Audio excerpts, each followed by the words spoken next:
يا راجل انت مذنبني قدامك كده ليه؟ هو انا ما عملتش الواجب؟ سيبني اقوم الم السفرة. يا ولية اقعدي، عايز اتكلم معاك في موضوع مهم. مش هبيع الدهب يا عظمة. ده بيه عفاف. الموضوع اهم من كده بكتير. خير وغشتني. الموضوع يتعلق ببيتنا يا عفاف واستقرارنا. عرفت بقى انه اهم. لا هو بيني وبينك الدهب اهم، بس قول. نبتدي بالحكمة الاول. هل تعلم وبعد كده تحية العلم. يا راجل هو طابور الصباح. يوه سيبيني اتكلم بقى. خلاص قول. انا النهارده قلتلك اعملي لي على العشاء 4 بيضات، صح؟ صح يا اخويا. والحقيقة انا ما شبعتش غير لما اكلت ال4 بيضات كلهم. الف هنا وشوف على قلبك يا عظمة. على الرغم من ان كلهم نوع واحد من البيض. لا هو الحقيقة مش كلهم نوع واحد، 3 بيض فراخ وواحدة سمان. وجبت منين بيضة السمان دي؟ ابدا لقيتها على السطح وانا بنضف. ولا خدت بالي. اهي يا اخويا حتى قشرتها اهي. الله يخرب بيتك يا بعيدي، دي بيضة برص. يا لهوي بورس هو فين؟ في معدتي يا حرباي، بعد ما اكلت البيضة اللي كان فيها. معلش يا اخويا اسمه شبه بيض السمان قوي. بقى مش عارفة تفرقي بين بيض الابراص وبيض السمان؟ هفرق ازاي يعني؟ وانا شغاله في ناشونال جيوغرافي؟ ولما هو كده بتجيبي بيض من على السطح ليه؟ انت لا مربية فراخ ولا بط فوق. انا قلت يمكن حاجه من اللي مربيها الجيران تكون نطت على سطحنا وباضت. وهم الجيران مربين ايه يا حسرة؟ ده شوية فيران وصراصير مربين لنا الخفيف بيهم. اعمل ايه يا عظمه؟ انا قلت اتصرف. ايه كنت هتحمري لي فارين ولا تسلقي لي بيضتين صراصير؟ مش انت اللي عايز 4 بيضات ومفيش في البيت الا 3 بس؟ طلبت 4 بيضات نفس النوع يا غبية عشان الحكمة اللي بوظتيها دلوقتي. حكمه ايه بس؟ الحكمة اللي هقنعك بيها انها هتجوز عليك. يا سلام، وكنت هتقنعني ازاي بقى؟ 4 بيضات ما شبعتش الا لما اكلتهم كلهم، رغم انهم نوع واحد، يعني مش هشبع الا لما اتجوز 4. يا عم دي اتهرست على الفيس ولا 100 مره، وبعدين هو انت هتتجوز 4؟ لا واحدة عليكي بس.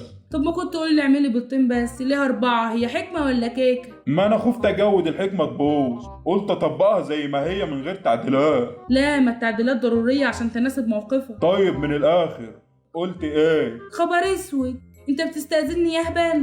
امال اعمل ايه؟ ده حقك يا عبيط، حد بيستأذن في حقه؟ حبيبتي يا عفاف ريحت قلبي. بس خد بالك، اذا عرفت هتطلقني. نعم. نعم الله عليك يا عظمه. يا وليه ما انا لسه قايل لك دلوقتي. ما انا قلت لك يا متخلف ما تقوليش. طب ليه؟ عشان هبتي ما تروحش يا بني ادم. هبتك ايه؟ هي عاركة على الفتوانة؟ لا عاركة عليه، ولو بقى كده عيني عينك هتديني بالجزمة. طب والحل؟ تعمل ما بدالك بس من غير معنى. يا سلام. وتجتهد كمان في انك تداري وتخبي. الله. يعني لو يوم شكيت تلحقني على طول بالهدايا، ولو من الهجر اشتكيت طبعا تفسحني. يا خراب بيتك يا عظمة. خربتك على ايه؟ مش معاك تفتح بيتين؟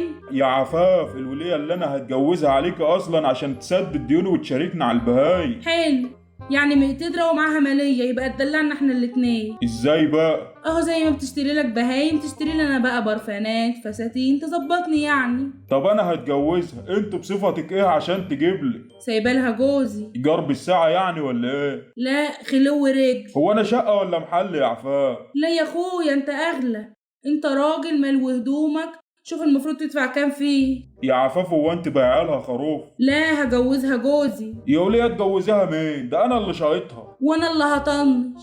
يعني العملية من الآخر فلوس يا عفاف، لا حب بقى ولا عشرة. وانت بتتجوزها ليه؟ ما هو عشان الفلوس برضو. طب ما تخليها على المكشوف وحقك محفوظ برضه. وانا ايه اللي يضمن لي؟ كلمتي. هتلحسها اول ما يبقى امر واقع، وساعتها هتقولي اذا كان عاجبي. ايه الدماغ دي يا عفاف؟ ده غير ان السنيورة بقى هتتفرد على الاخر بدل ما تقول يا حيطة داريني. تفرح لها يومين يا عفاف، اشحال ما هو بفلوسها. ما انا ما عنديش مشكلة يا عظمة، الفكرة اني مش هعرف اضغط واخد اللي انا عايزاه. مين قال بس؟ دي طيبة أوي. بيتهيألك ده دلوقتي بس، لكن لما توعي الفاس في الراس هتدخل بقى في شغل الضرايب. ده اللي هو ازاي يعني؟ الكام حركة بتوع الافلام العربي، قال يعني هي كده هتنتصر عليا وتاخدك وانا رمياك ليها بطول دراعي اساسا. رميان على طول دراعي؟ هو لو ما كانش كده كنت قبل تتجوز اصلا؟ امال مكملة معايا ليه يا هاني؟ القرش هي سهراية فلوس ما انت عارف. يا واطية. والحل ايه عشان الم منك ومنها قرشين؟ ان يكون جوازك منها في السر والدرة، ولو عرفت اخلص عليكم انتوا الاتنين. ايه يا نور العين؟ الواحد اصله مش ناقص فرهضة من اسفين الضرة يا جوز الاتنين. قسمي وسمعيني يا ليل يا عين. بقولك شيل الاكل بقى واغسل المواعين يا سابعي. مين ده اللي يغسل مواعين؟ انت يا روح قلبي. وهو ينفع يعني راجل البيت يغسل المواعين من غير ميه سخنه؟ بحسب